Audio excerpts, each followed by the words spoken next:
Me llamo Gabriela, tengo 34 años y estoy sentada en un tribunal de familia en la Ciudad de México, observando a mi esposo, con quien estuve casada durante 8 años, soltar una risita mientras firma los papeles del divorcio. Javier siempre me vio como una esposa trofeo, sin ambiciones propias. Lo que nunca imaginó es que mientras me engañaba con su asistente en la oficina, yo estaba construyendo un imperio justo bajo sus narices. El juez está a punto de leer mi declaración financiera y apenas puedo esperar a ver cómo esa expresión de superioridad desaparece de su rostro. Pero antes de contar cómo esa cara de arrogancia se desmoronó por completo, dime desde dónde me estás viendo y no olvides darle like y suscribirte, especialmente si alguna vez tuviste que defenderte cuando nadie lo esperaba de ti. Yo era una chica de un pueblo en Oaxaca que se mudó a la Ciudad de México para estudiar en la universidad, con sueños grandes y una mochila llena de ilusiones. Estudié marketing y estaba decidida a destacar en la capital. A pesar de mis orígenes humildes, mis padres me enseñaron desde pequeña el valor del trabajo duro y del ahorro. Esas lecciones me servirían más adelante de formas que ni imaginaba. Conocí a Javier en un evento benéfico para una fundación de educación infantil. Yo estaba allí porque me ofrecí como voluntaria ayudando con campañas promocionales. Él, como descubrí después, solo asistía para pulir su imagen. Javier venía de una familia acomodada de empresarios de la Ciudad de México. Trabajaba como ejecutivo en una firma de consultoría financiera y tenía esa confianza que solo viene de nunca haber tenido que preocuparse por el dinero. «No pareces de por aquí», fueron sus primeras palabras hacia mí. Hoy entiendo que era tanto un insulto como una advertencia de lo que sería nuestra relación. En ese momento, sin embargo, su sonrisa encantadora y la atención que me daba me hicieron ignorar la bandera roja. Nuestro romance fue un torbellino. Javier me llevaba a restaurantes donde los menús no tenían precios, escapadas de fin de semana a Cancún solo porque sí, y me introdujo a un estilo de vida que solo veía en películas. Parecía perfecto, atento, exitoso y aparentemente enamorado de mí, a pesar de mi origen sencillo. Yo ganaba un salario modesto como asistente de marketing en una agencia. Amaba mi trabajo, los retos creativos, la satisfacción de ver campañas al aire. Pero para Javier, eso era mi trabajito. Siempre sugería que no necesitaba trabajar. «¿Para qué agotarte por unos pesos si yo puedo darte todo?», decía, sin entender que para mí la carrera era más que dinero. Era identidad, independencia. Me propuso matrimonio 6 meses después, en un restaurante elegante con vista al Zócalo. El anillo era colosal, el champán caro y el momento tan orquestado que otros clientes aplaudieron. Parecía un cuento de hadas. Dije que sí, sin pensarlo 2 veces. La boda fue pequeña, pero refinada a mi manera, a pesar de la presión de su familia por una fiesta ostentosa con cientos de invitados. Ahora que lo pienso, fue una de las pocas veces que me impuse contra las expectativas de los López. Sí, su apellido era López, de una estirpe de financieros. «Una boda modesta para una novia modesta», comentó su madre, doña Carmen, con una sonrisa tensa que nunca llegaba a los ojos. Fue la primera vez que sentí claramente cómo me veía su familia, como alguien que no era lo suficientemente buena para su hijo. Tras la luna de miel en Playa del Carmen, nos mudamos a su lujoso departamento en Polanco. Todo era minimalista, caro y frío, justo como su familia. Intenté darle calidez, fotos familiares, cuadros coloridos, detalles personales. Pero Javier prefería la estética sobria, que mostraba riqueza más que personalidad. Los primeros conflictos surgieron pronto. Javier cuestionaba cada elección de decoración, criticaba a mis amigos y hacía comentarios sutiles, pero hirientes, sobre mi carrera. El marketing está saturado, dijo una vez tras conocer a mis colegas. Podría ser excepcional, pero estás desperdiciando talento creando anuncios para empresas desconocidas.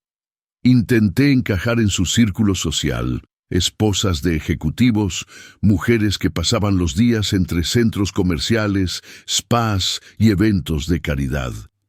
Eran amables en la superficie, pero nunca me aceptaron de verdad.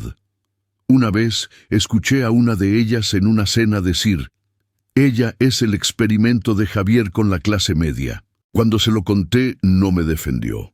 Solo sugirió que me esforzara más por adaptarme, que renovara mi guardarropa, tal vez tomara clases de yoga.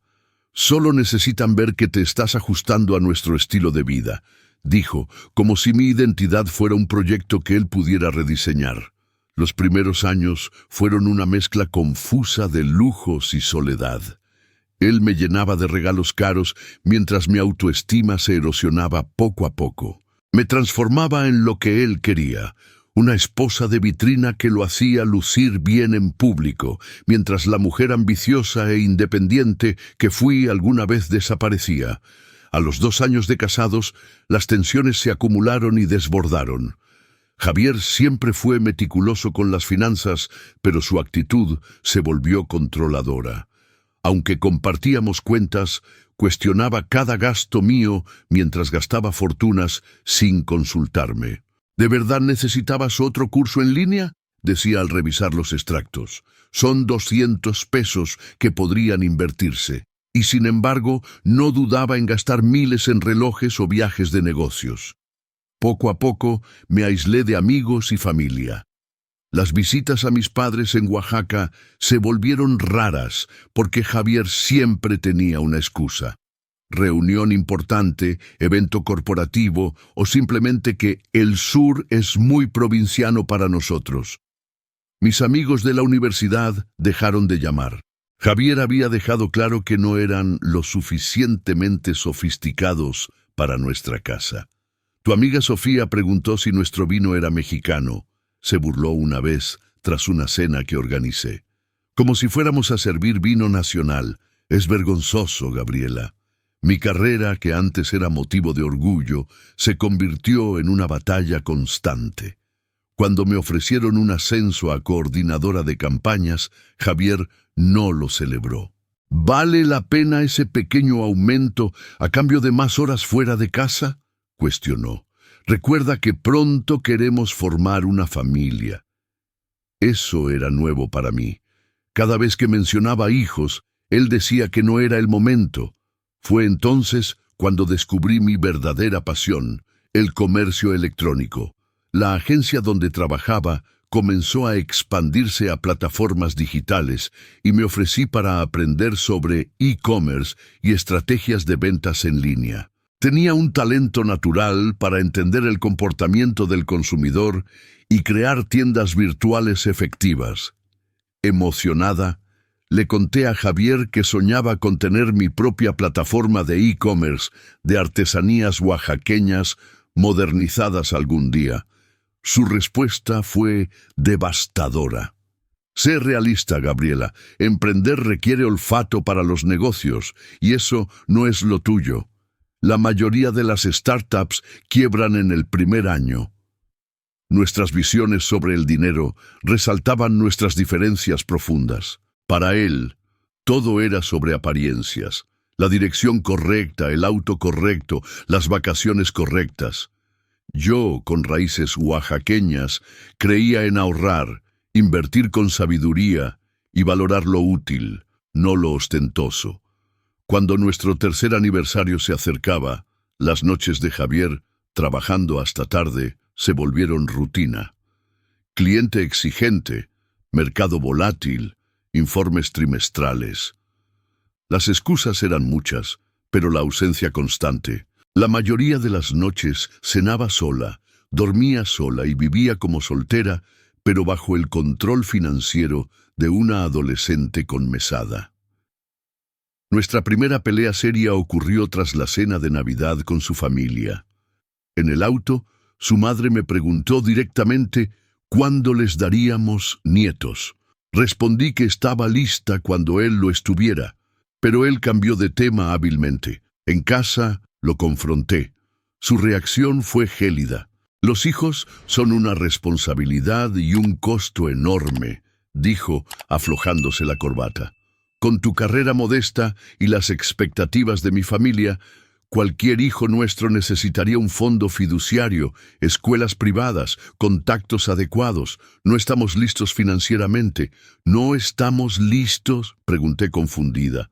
Javier, ganas más de 1 millón de pesos al año. Tu familia tiene un patrimonio generacional. ¿Qué estamos esperando? Su respuesta fue reveladora. Mi dinero no es el problema. Tú aún no te has establecido bien. ¿Qué podrías aportar al futuro de un hijo? Sus palabras fueron como ácido. Durante semanas, su desprecio por mi trabajo, que en otra discusión llamó salario de broma, se convirtió en una herida abierta. Fue entonces cuando decidí que necesitaba independencia financiera, no solo por mí, sino por mi cordura. Esa semana abrí una cuenta en otro banco. Pedí que una parte pequeña de mi salario se depositara allí, no suficiente para que él lo notara en las cuentas conjuntas, pero suficiente para empezar algo propio. Paralelamente, me eduqué sobre finanzas. Leí libros sobre inversiones, hice cursos gratuitos en línea sobre emprendimiento, me suscribí a boletines de negocios, todo en modo incógnito. No podía dejar rastros digitales que él encontrara. La mujer que alguna vez se dejó seducir por cenas lujosas y gestos grandiosos comenzaba a despertar y a trazar su ruta de escape paso a paso. Mientras Javier seguía con viajes de negocios y cenas con clientes, yo construía los cimientos de mi independencia. Con los ahorros creciendo, registré una empresa pequeña, Gabriela Ruiz E-Commerce Artesanal.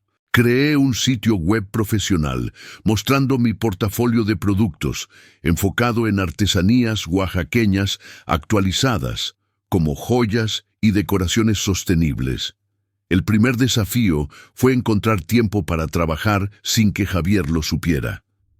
Convertí el cuarto de huéspedes, casi nunca usado, en oficina. Le dije que era para trabajos freelance y contribuir más en casa. Apenas prestó atención. Siempre que no interfiera con nuestros compromisos sociales, advirtió, sin darle importancia. Mi primera clienta llegó por casualidad en una cafetería del barrio. Escuché a Teresa Gómez, dueña de una tiendita de artesanías, quejarse del costo de las agencias de marketing digital. No puedo pagar 5,000 pesos por una campaña, pero las grandes cadenas me están devorando, le decía al barista. Me acerqué, me presenté, conté mi experiencia y ofrecí ayudarla por una fracción del precio, a cambio de referencias para mi portafolio. Teresa aceptó y los resultados superaron las expectativas. Sus ventas en línea subieron un 300% y una campaña de email marketing trajo nuevos pedidos al mayoreo.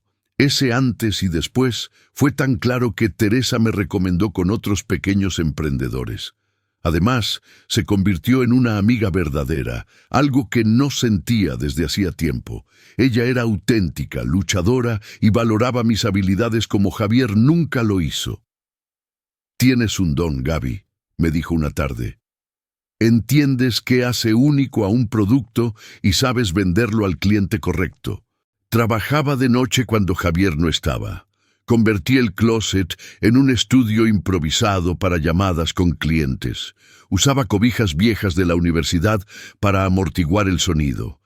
Cada nuevo cliente era una mezcla de euforia y miedo. Euforia por el crecimiento, miedo a ser descubierta.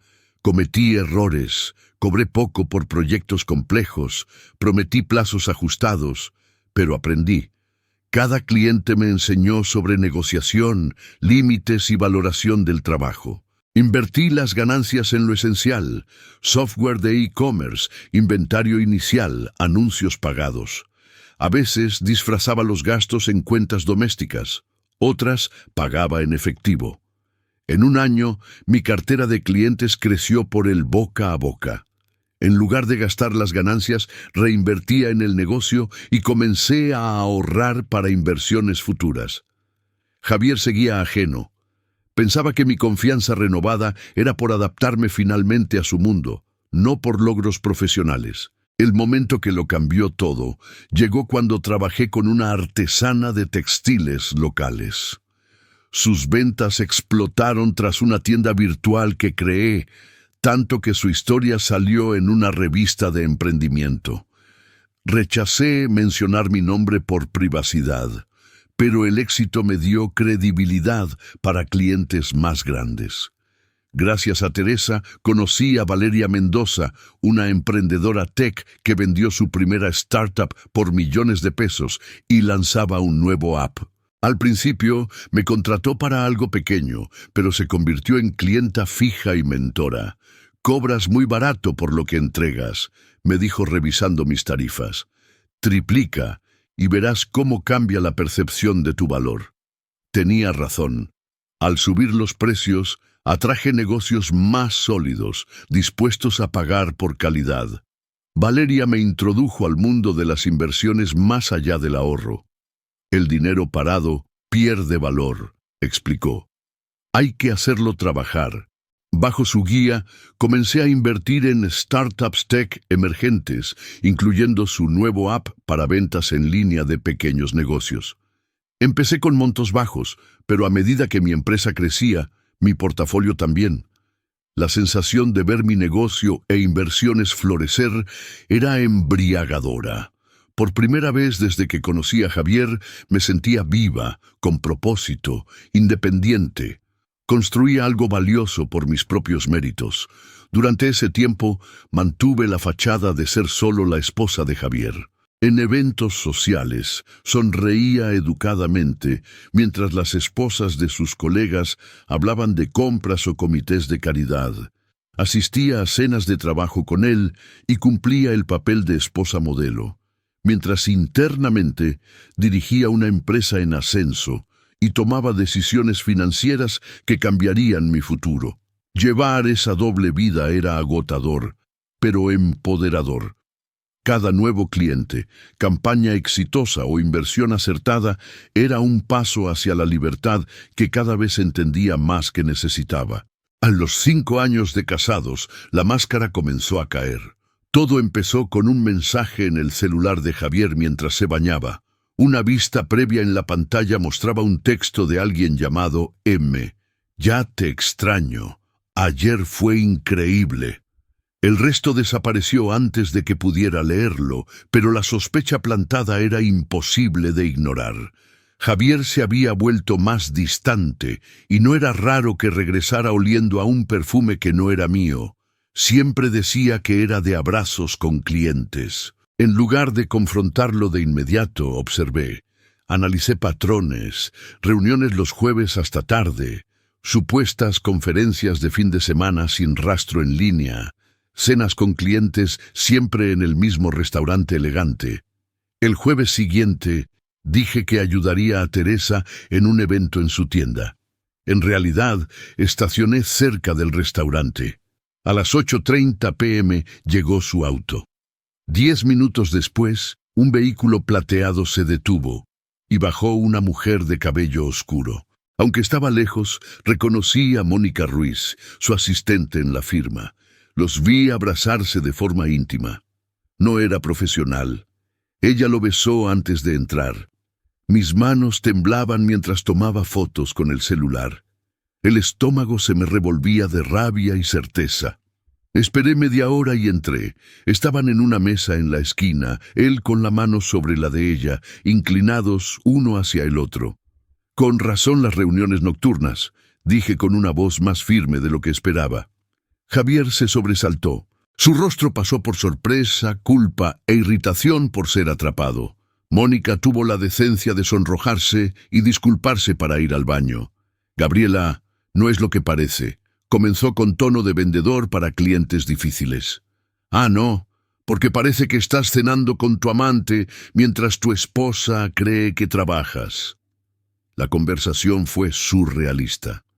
Javier ofreció disculpas a medias. Dijo que era solo físico. y tuvo la audacia de culparme.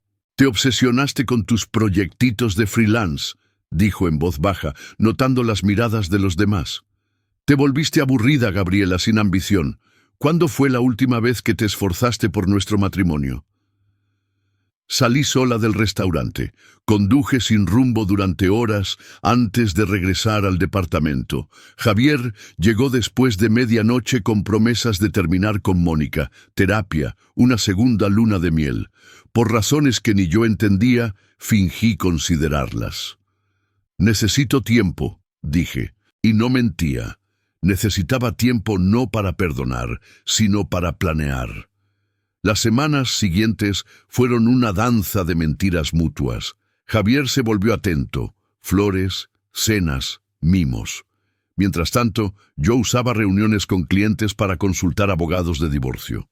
Una de ellos, la doctora Laura Vargas, recomendada por Valeria, era una fuerza de la naturaleza. Explicó la realidad.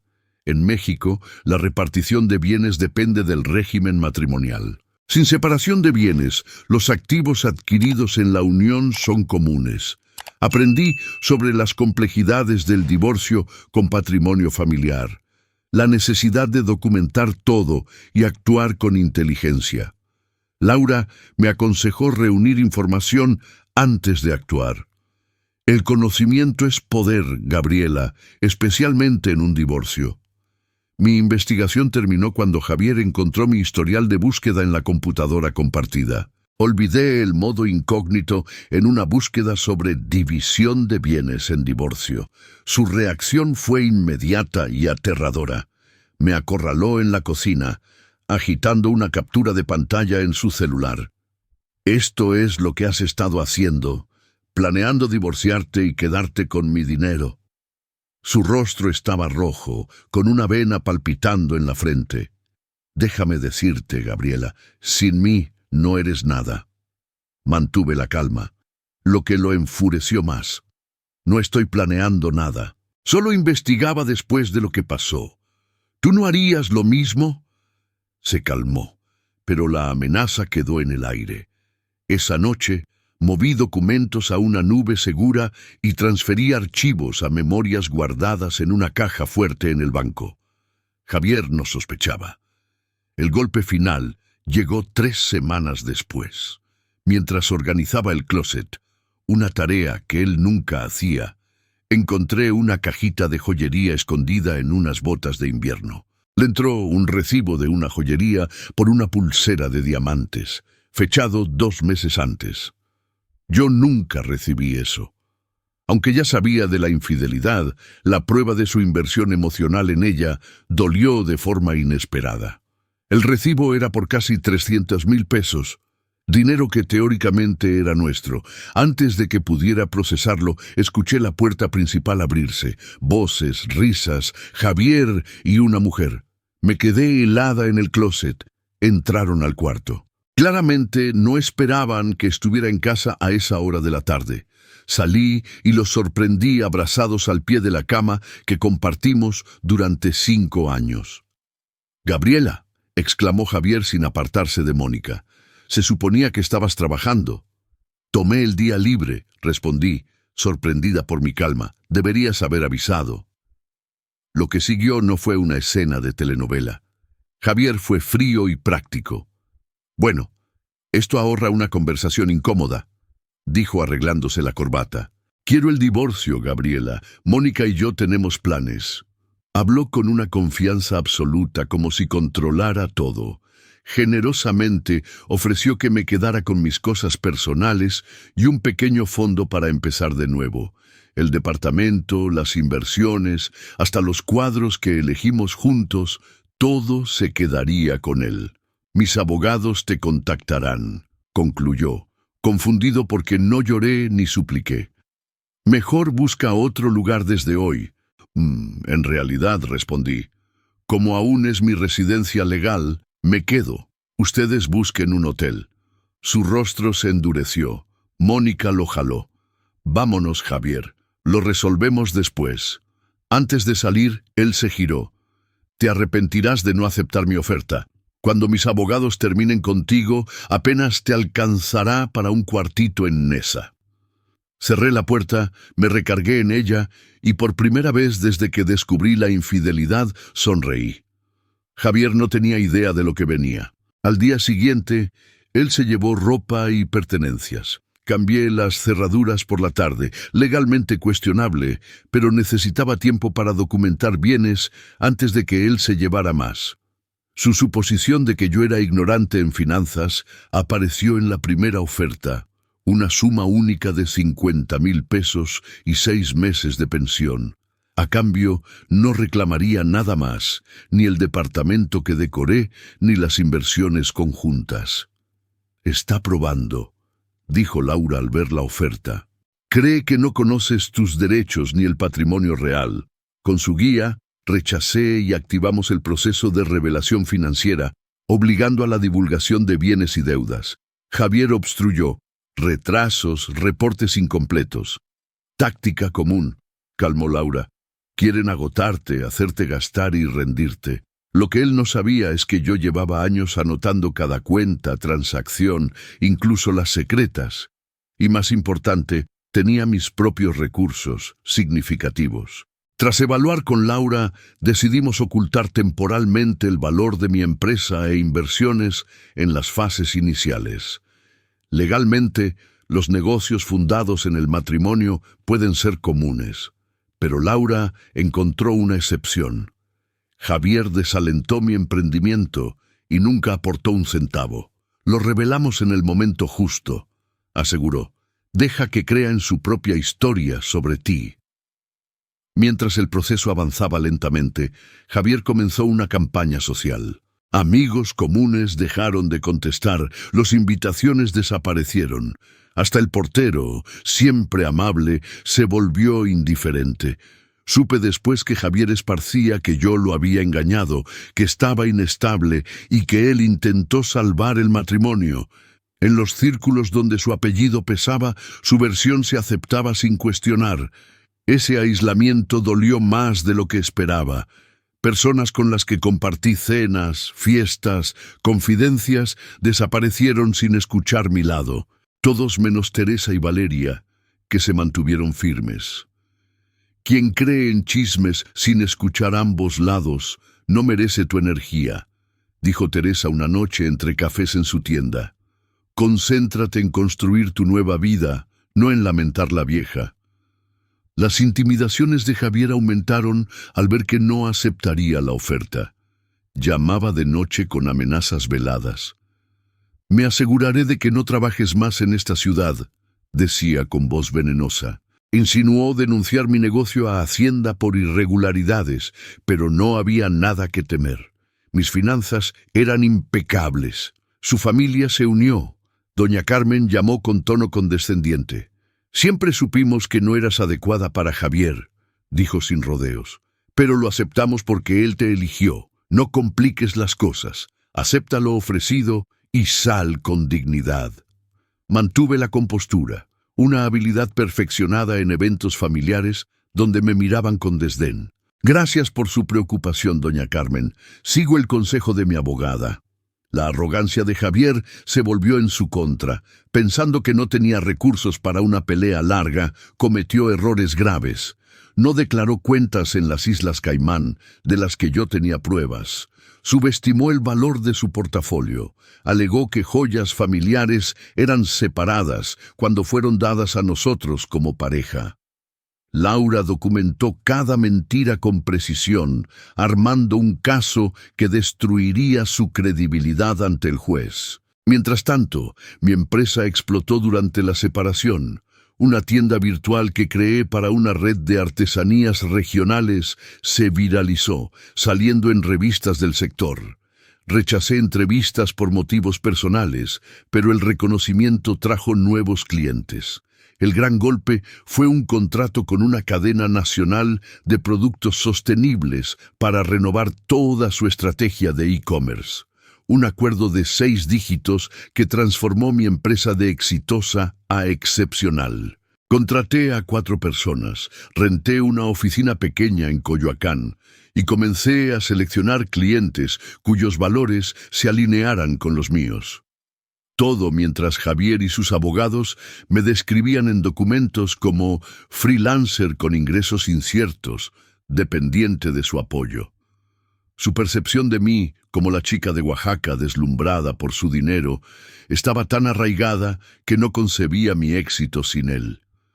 La noche antes de la audiencia final, me senté sola en el departamento que nunca sentí como mío. Recordé quién era cuando llegué a la Ciudad de México, en quién me convertí en el camino y quién era ahora. 5 años atrás, habría hecho cualquier cosa por complacer a Javier. Su traición, aunque dolorosa, me obligó a recuperar mi fuerza, ambición y dignidad. Hice una maleta pequeña. Independientemente de lo que dijera el juez, no pasaría otra noche allí donde mi matrimonio se derrumbó. Mi nuevo departamento en Roma ya estaba listo, comprado a través de una sociedad limitada que Javier desconocía. Muebles elegidos por mí, por su belleza y calidez, no por estatus. Al cerrar la maleta, un mensaje de Valeria. Recuerda quién eres mañana, no quien él intentó hacerte ser. Me aferré a esas palabras mientras me preparaba para el acto final de mi matrimonio con Javier López. La mañana de la audiencia amaneció clara. Me vestí con un traje sastre azul oscuro, sencillo pero firme. Solo una joya, un colgante de jade que Teresa y Valeria me regalaron en el aniversario de mi empresa. Tu jade de independencia, lo llamaron. Llegué al tribunal media hora antes, como Laura aconsejó. Javier ya estaba allí, impecable en un traje gris a medida. A su lado, su abogado, el Lic. Arturo Mendoza, socio de una de las firmas más grandes de la ciudad, famoso por acuerdos que favorecían a los ricos. Javier sonrió al verme y susurró algo a Arturo. Ambos rieron. Su confianza era palpable, como si fuera un trámite antes de su victoria inevitable. Laura llegó poco después, con un traje rojo que destacaba en el gris del edificio. A diferencia de Arturo y sus asistentes, trabajaba sola, pero irradiaba una confianza silenciosa. ¿Lista?, preguntó sin emociones ante los curiosos. Más que lista, respondí. La sala del juez, el doctor Carlos Rivera, era sobria. El juez, un hombre de unos 60 años, cabello blanco y ojos penetrantes, conocido por su justicia y poca tolerancia a juegos. En la audiencia, Javier actuó como víctima, esposo dedicado que apoyó la humilde carrera de su esposa, recibiendo ingratitud y demandas exageradas. «Solo quiero una resolución justa, su señoría», dijo con voz modulada, fingiendo decepción. Ofrecí a la señora Ruiz un acuerdo generoso para mantener un estilo de vida cómodo mientras reconstruye su carrera. Arturo argumentó que la fortuna familiar de Javier era separada. Minimizó mis contribuciones y sugirió que el departamento, pagado principalmente por él, se quedara solo para Javier. Mantuve la compostura durante todo el proceso. Ni una reacción, ni una lágrima. El juez me miraba ocasionalmente, sin dar pistas. Al firmar el acta de divorcio, separándonos civilmente mientras las finanzas pendían, Javier firmó con un floreo, soltó una risa baja y guardó su pluma Montblanc con aire triunfante. Al pasar cerca, susurró: «Disfruta volver al jacal de tus padres». La presentación de Laura comenzó metódica, sin drama, contrastando el teatro de Arturo. Expuso las mentiras financieras de Javier, cuentas ocultas, gastos con Mónica, un patrón de control. «Su señoría», dijo con firmeza, «el señor López no reveló bienes comunes como exige la ley. Presentó documentos con fechas, números de cuentas, montos». Javier se removía. La sonrisa confiada se desvanecía con cada página. Arturo pidió un receso. El juez lo negó. «Prefiero continuar, licenciado. Me interesan esos activos no declarados». El ambiente se tensó. Laura siguió desmantelando las omisiones. El juez fruncía el ceño, examinando las pruebas. Además, prosiguió Laura, solicitamos que el tribunal considere el patrimonio independiente de la señora Ruiz, establecido durante el matrimonio sin aporte del señor López. Era el momento preparado. Explique, licenciada, pidió el juez, mirándola por encima de los lentes. La señora Ruiz fundó una empresa de e-commerce durante el matrimonio. El señor López no solo no contribuyó, sino que la menospreció, como demuestran mensajes. Laura mostró correos y textos donde Javier llamaba a mi negocio jueguito, pasatiempo, y se burlaba de mis aspiraciones. Por primera vez, el juez se dirigió a mí.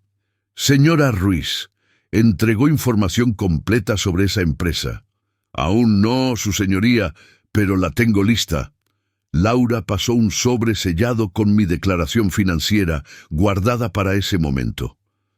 Solicito su revisión antes de la división de bienes. El juez lo abrió. El silencio llenó la sala. Su ceño se alzó ligeramente, la única señal de sorpresa en su rostro impasible. Tras minutos eternos, levantó la vista. Para que conste, leo un resumen de los activos de la señora Ruiz. Mi corazón latía con fuerza. Gabriela Ruiz e-commerce artesanal, fundada hace 3 años. Valor estimado por ingresos y contratos, 3.200.000 pesos. La cabeza de Javier se alzó de golpe. Su rostro de incredulidad era casi cómico. Portafolio de inversiones incluyendo acciones en tecnología y startups, 1.800.000 pesos. Javier apretó los puños con los nudillos blancos. Propiedad inmobiliaria, un departamento adquirido hace 3 meses, valuado en 4.500.000 pesos. Su rostro se desmoronó. Pálido, rígido. Activos totales, 9.500.000 pesos, concluyó el juez. Silencio absoluto en la sala.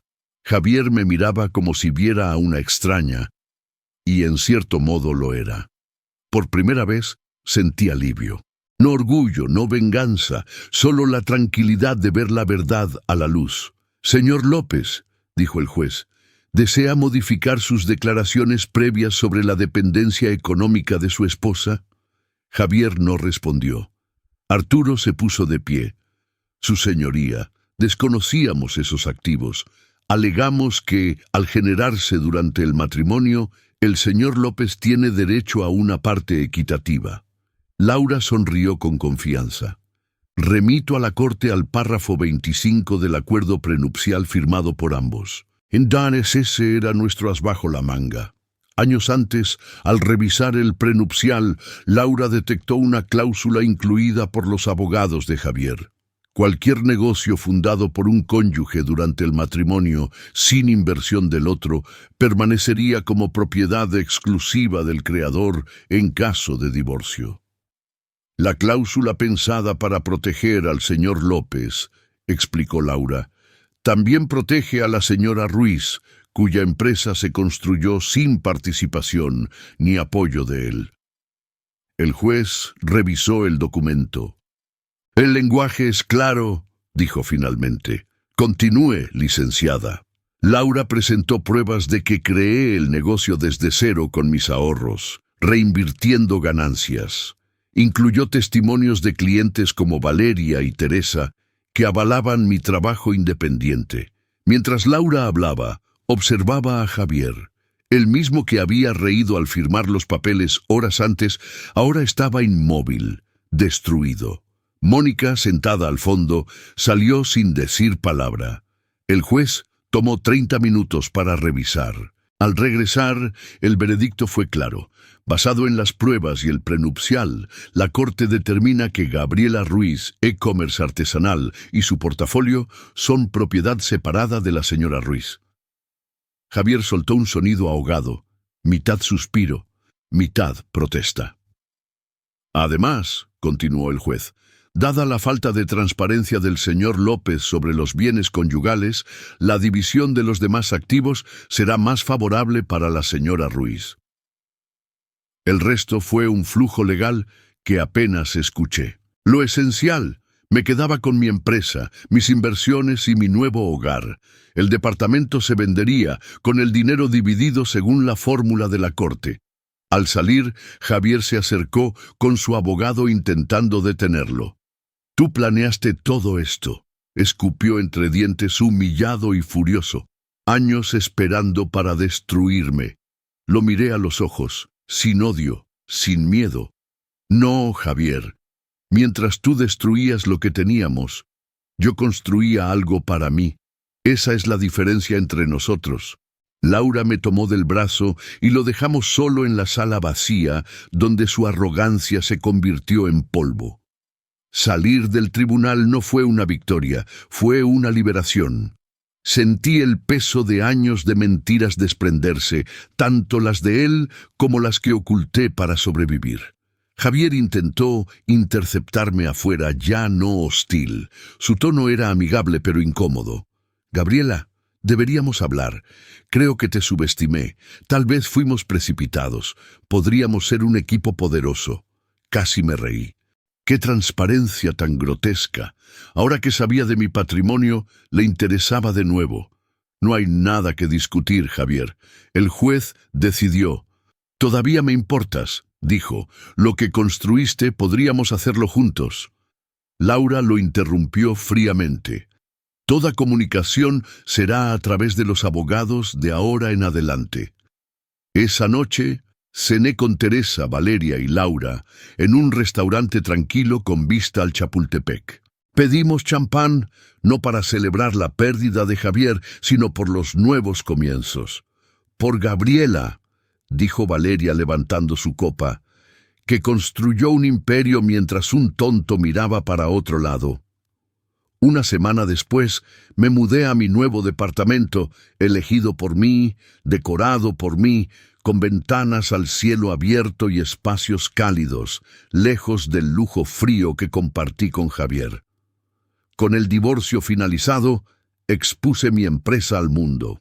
Expandí las oficinas, contraté un equipo con mi visión, ayudar a negocios auténticos, a conectar con clientes.